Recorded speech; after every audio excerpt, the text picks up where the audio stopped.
इतना बड़ा राजस्थान के युवाओं के भविष्य के साथ कुठाराघात होने के बाद भी सरकार अपने मौज में मस्त है।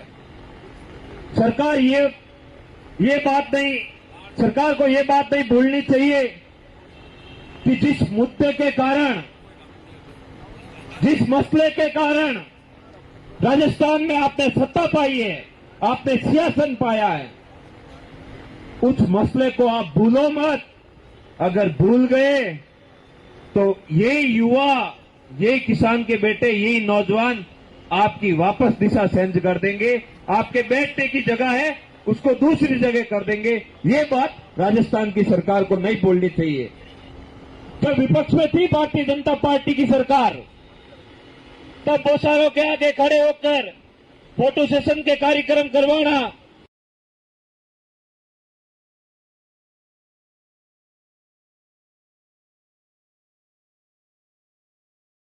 कि आपने पिछले 1.5 साल में कौन सा ऐसा काम किया जिससे युवाओं के सपने साकार हो सके, युवाओं के सपनों के साथ एक तरह से अच्छी बात हो सके। आपने ऐसा कोई काम नहीं किया, आपने ऐसी कोई पहल नहीं की। हाँ, आपने पिछले 1.5 साल में एक काम जरूर किया है, कांग्रेस के कुकर्मों पर पर्दा डालने का काम किया है।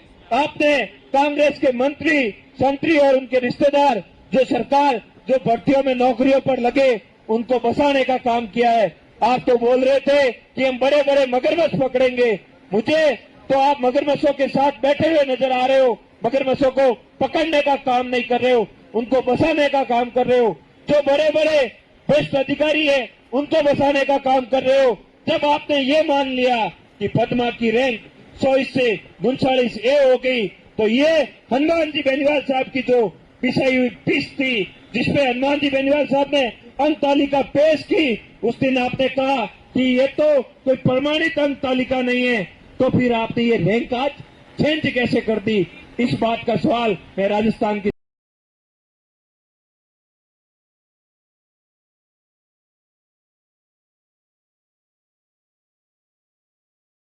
किसान का बेटा पूछ रहा है, किसान का बेटा पूछ रहा है कि हमारे सपनों के साथ पिछले 20 सालों में आपने कितना बड़ा कुठाराघात किया है, कितने राजस्थान के योग्य युवाओं को भर्तियों से वंचित रखा है, नौकरी से वंचित रखा है, और कितने अयोग्य लोग ये कुर्सियों पर बैठे मौज मस्ती और बड़ी बड़ी जगहों पर फ्लैट, बंगले और प्लॉट लेकर गलत कामों का अंजाम दे रहे हैं। भाइयों, राजस्थान में हनुमान बेनीवाल वो लड़ाका है जिसने किसी भी आवाज को बुलंद कर दिया तो वहां पर न्याय की 100% गारंटी है और घबराने की कोई आवश्यकता नहीं है। कई जगहों पर मैं बात सुन रहा हूं कि जगह जगह पर युवाओं पर दबाव बनाया जा रहा है कि आपको इस आंदोलन में नहीं जाना है। भाइयों, ये आंदोलन हमारा नहीं है, राष्ट्रीय लोकतांत्रिक पार्टी का नहीं है, ये आपके आने वाले भविष्य को निर्धारित करने का आंदोलन है। ये आने वाले समय में आपके किसी और भाई के साथ कुठाराघात न हो, आपके भाई के सपने को घोटाना चाहे, सपने का गला घोटाना चाहे, उसका आंदोलन है। अगर उस आंदोलन में आप पार्टी, जाति, बिरादरी, धर्म, मजहब और तरह तरह की अलग नजर से देखोगे तो मैं कहता हूं वापस कोई लड़ाका ऐसी लड़ाई लड़ने की हिम्मत नहीं करेगा। उस लड़ाके को पता होगा कि मैं लड़के भी क्या हासिल कर लूंगा। यहाँ के लोग तो जातियों में बटे हुए, धर्म में बटे हुए और तरह तरह के अलग अलग संगठनों में बटे हुए हमारी बात को सुनेंगे नहीं, और फिर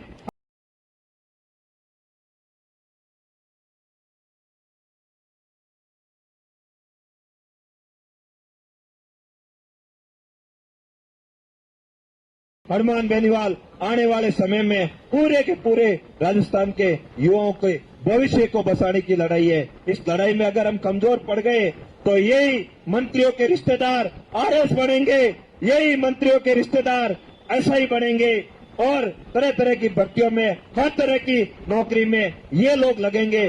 और एक किसान का बेटा बाड़मेर, धौलपुर के सरहद से आने वाला बेटे की आवाज को दबाया जाएगा और वो कई खेत में खड़ा खेती करेगा। जो योग्य है वो घर बैठा है, जो अयोग्य है वो राज कर रहे हैं। उन लोगों को घर बिठाने का समय आ गया है। युवाओं, जाग जाओ। 25 तारीख को, 25 मई को जयपुर में सुनामी आनी चाहिए और बड़े ही तरीके से बाड़मेर, जोधपुर, गंगानगर, बीकानेर सहित राजस्थान के हर कोने से युवा अपनी आवाज को बुलंद करने के लिए सड़कों पर निकलेगा और भगत सिंह, राजगुरु, सुखदेव सहित क्रांतिकारी योद्धाओं की भूमिका में आने वाले समय में अपने भाइयों की आजादी की लड़ाई को लड़ने के लिए मजबूती से सड़कों पर संघर्ष करके चुनी हुई सरकार को बताएगा कि राजस्थान का युवा का जमीर जिंदा है, स्वाभिमान जिंदा है, उनके अंदर क्रांति की भभक, क्रांति की आवाज आज भी जिंदा है, जो हनुमान बेनीवाल साहब के साथ मिलकर न्याय की लड़ाई लड़ने के लिए जयपुर की सड़कों पर आए हैं और भजन लाल सरकार को घुटनों पर लाकर ये संदेश देंगे कि आने वाले समय में हम कभी भी भ्रष्टाचार नाम की चीज राजस्थान में बर्दाश्त नहीं करेंगे। ये हमें तय करना है, ये युवाओं को तय करना है। मैं निवेदन करता हूं कि ज्यादा से